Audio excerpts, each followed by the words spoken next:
नमस्कार, मैं राजकुमारी शर्मा। अपन ज्योग्राफी का जो तीसरा लेसन है वो पढ़ रहे हैं मानव विकास।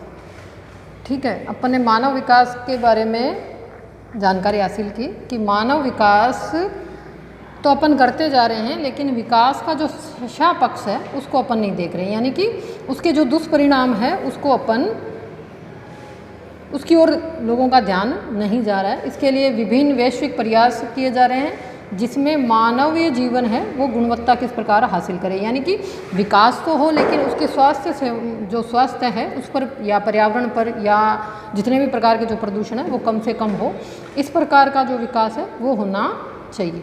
तो अपन ने विश्व स्तर पर देखा, मानव भूगोल के मूल सिद्धांत नामक अपनी पाठ्य पुस्तक में इन संकल्पनाओं, सूचकों और मानव विकास के उपागमों तथा सूचकांक के परिकलन की विधियों का पहले ही अपन अध्ययन कर चुके हैं और बहुत सारी चीज़ें अपन देख चुके हैं कि किस प्रकार मानव जो विकास, भौतिक विकास तो करता जा रहा है, लेकिन उसके साथ में बहुत सारी समस्याएं जो पर्यावरण से संबंधित है, मृदा प्रदूषण से संबंधित है, जीवन का जो निम्नीकरण हो रहा है और वायु प्रदूषण हो रहा है, जल प्रदूषण हो रहा है, इस प्रकार की समस्याओं का सामना मनुष्य को करना पड़ रहा है। तो ये सारी समस्याएं क्या है, विकास के साथ में मनुष्य को झेलनी पड़ रही है। तो अब ये अपन इस प्रकार सोचें कि विकास तो होना चाहिए, लेकिन विकास किस प्रकार का होना चाहिए। तो सभी वैज्ञानिक या जो विद्वान हैं वो ये चाहते हैं कि विकास सतत पोषणीय होना चाहिए। इसके लिए वैश्विक स्तर पर भी प्रयास जारी किए गए हैं और वर्तमान में भी प्रयास हो रहे हैं। अब अपन भारत के बारे में, भारत में मानव विकास किस प्रकार का है, विश्व में अपन ने देखा कि बहुत सारी समस्याएं सामने आ रही है, इसके लिए प्रयास भी जारी है। अब भारत में मानव विकास किस प्रकार है। भारत में मानव विकास 120 करोड़ से अधिक जनसंख्या के साथ भारत मानव विकास सूचकांक के संदर्भ में विश्व के 189 देशों में 130 के कोटि क्रम पर है। HDI यानी कि ह्यूमन जो रिसर्च है उसने HDI के संयुक्त मूल्य 0.640 के साथ भारत मानव विकास दर्शाने वाली UNDP 2017 देशों की श्रेणी में आता है। तालिका में भारत की HDI के मुख्य अन्य देशों के साथ तुलना की गई है। देखिए, ये HDI मानव विकास सूचकांक है। भारत और कुछ अन्य देशों के मानव विकास सूचकांक मूल्य दिए गए हैं। नॉर्वे श्रेणी दे रखी है यहाँ पर, तो भारत की श्रेणी कितने नंबर पर है, 130 नंबर पर है।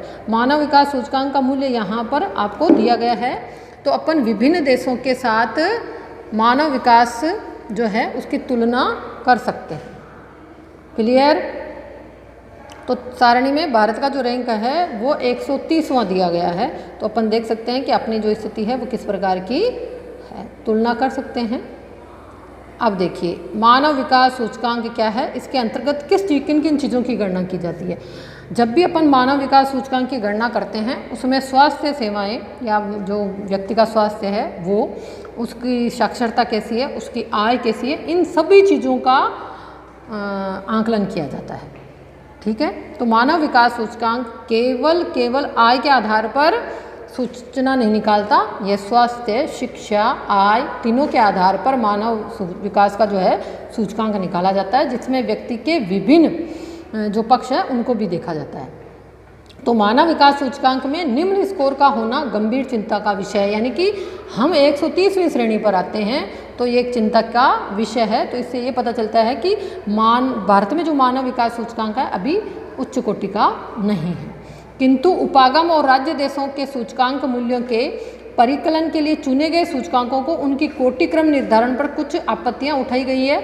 उपनिवेशवाद, साम्राज्यवाद और नव साम्राज्यवाद जैसे ऐतिहासिक कारकों, मानवाधिकार उल्लंघन, प्रजाति, धर्म, लिंग और जाति के आधार पर सामाजिक भेदभाव जैसे सामाजिक सांस्कृतिक कारक, अपराध, आतंकवाद और युद्ध जैसे सामाजिक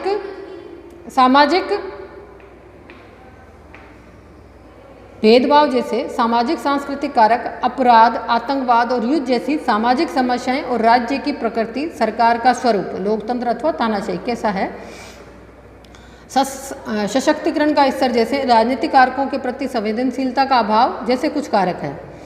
जो मानव विकास की प्रकृति के निर्धारण में निर्णायक भूमिका निभाते हैं। भारत तथा अन्य अनेक विकासशील देशों के संबंध में इन पक्षों का विशेष महत्व है।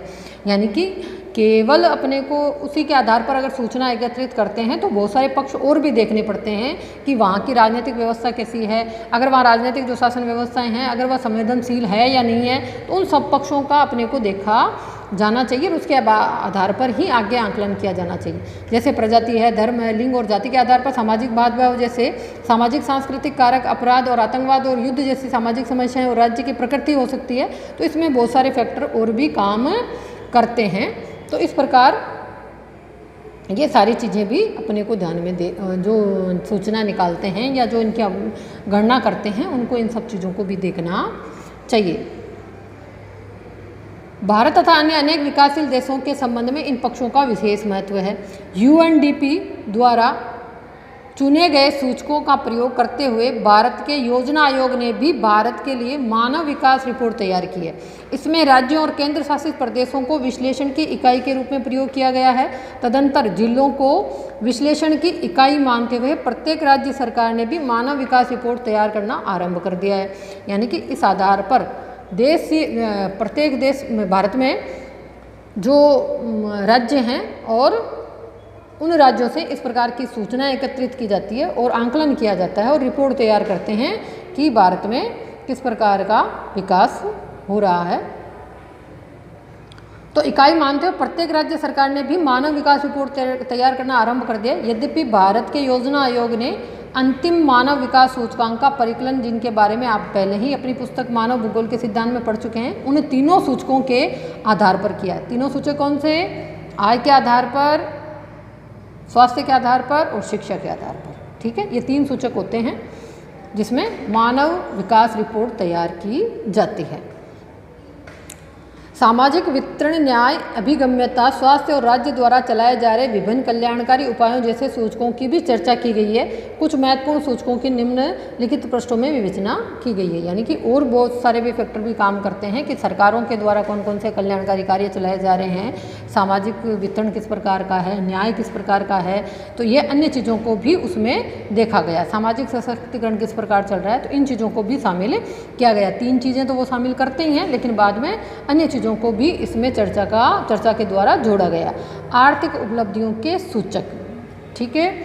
तो आर्थिक उपलब्धियां क्या है, यानी कि हमारा जो लोग हैं उनकी आय किस प्रकार की है, समृद्ध संसाधन किस प्रकार के हैं, उनकी भौतिक संस्कृति किस प्रकार की है, इन सब को देखा जाता है, पद देखा जाता है। देखो, समृद्ध संसाधन, आधार और इन संसाधनों तक सभी, यानी विशेष रूप से निर्धन, पद, दलित और हाशिए पर छोड़ दिए गए लोगों की पहुंच, उत्पादकता, कल्याण और मानव विकास की कुंजी है। यानी कि इन तक सभी व्यक्तियों की पहुंच होनी चाहिए। यानी कि कुछ तबकों की तो पहुंच होती है, लेकिन अन्य लोगों तक भी ये सब चीज़ें पहुंचे। सकल घरेलू उत्पादन और इसकी प्रति व्यक्ति उपलब्धता को किसी देश के संसाधन का आधार, अधिनीति या माप माना जाता है। ठीक है, तो जो सकल घरेलू उत्पाद होता है उसी के आधार पर हम देख सकते हैं कि देश में किस प्रकार की आर्थिक समृद्धता है। तो आर्थिक उपलब्धि और लोगों की भलाई, आर्थिक विकास, रोजगार के अवसर तथा परिसंपत्तियों तक पहुंच पर निर्भर करता है कि विगत वर्षों में भारत में प्रति व्यक्ति आय,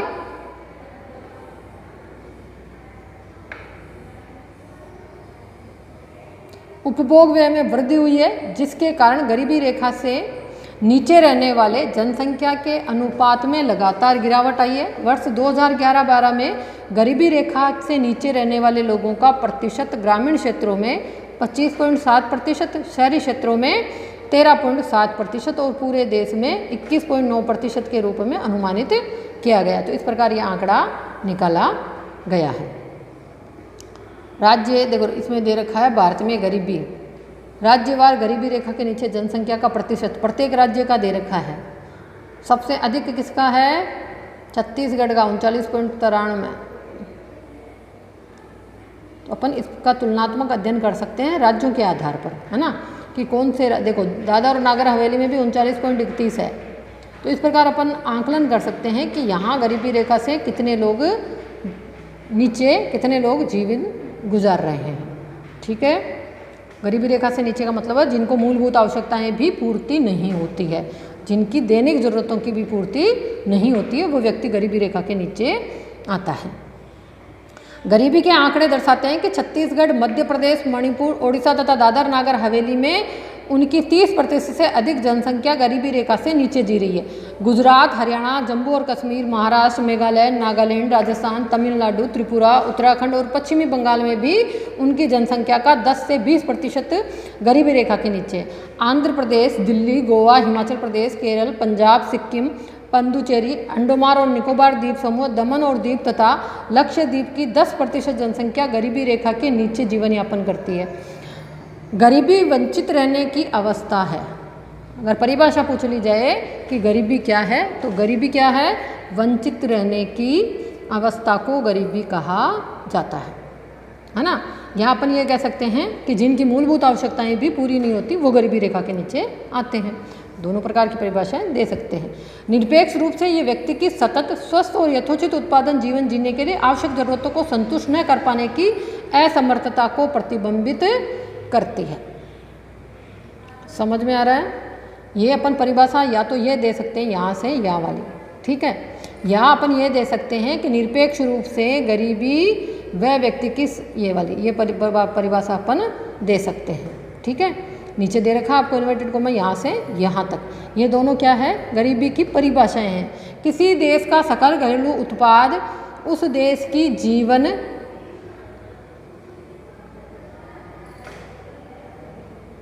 किसी देश का सकल घरेलू उत्पाद, जिसे जीडीपी कहा जाता है, यानी कि तीनों क्षेत्रों से होने वाली जो आय होती है, जिसका अंतिम आंकलन किया जाता है, वो जीडीपी कहलाती है।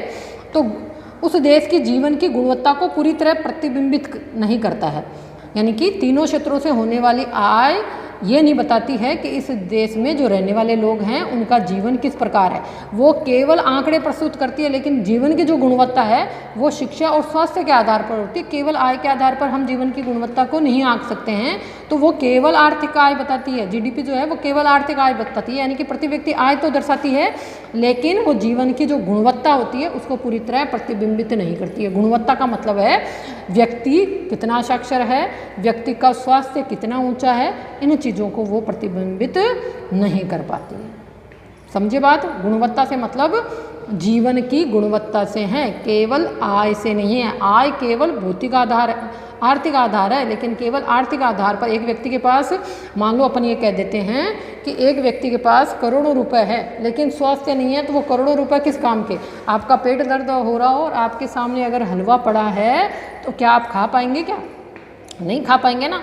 जब आप स्वस्थ रहेंगे तो आप हलवा खाने के योग्य रहेंगे। तो वहाँ पर वो करोड़ रुपए काम नहीं आ रहे उसके, जब तक वह स्वस्थ नहीं है। तो स्वास्थ्य पैसों से नहीं प्राप्त किया जा सकता। तो जो सकल घरेलू उत्पाद है वो उस देश के लोगों की जीवन गुणवत्ता को या उसका जीवन जो किस प्रकार गुणवत्ता युक्त है वो उसको प्रतिबिंबित नहीं करता। अब दूसरी बात अपन ले लेते हैं। एक व्यक्ति बहुत पढ़ा लिखा है लेकिन उसके पास आय नहीं है ना। आय नहीं है तो फिर वो अपने स्वास्थ्य को किस प्रकार, केवल शिक्षा के आधार पर थोड़ी, है ना। तो लेकिन शिक्षा आय का साधन उपलब्ध करवा देती है, ठीक है। तो ये सारी चीज़ें जो स्वास्थ्य और शिक्षा दोनों जरूरी है आर्थिक उत्पादन के लिए। समझ में आ रही? जीवन की गुणवत्ता आर्थिक आधार पर नहीं आंकी जा सकती है, स्वास्थ्य और शिक्षा के आधार पर आंकी जाती है। तो गुणवत्ता को देखो, उस देश के, देखो क्या लिखा है, किसी देश का सकल घरेलू उत्पाद उस देश की जीवन की गुणवत्ता को पूरी तरह प्रतिबिंबित नहीं करता। यानी कि वह स्पष्ट रूप से नहीं बता सकता कि यहाँ के लोग कितने स्वस्थ हैं और कितने शिक्षित हैं।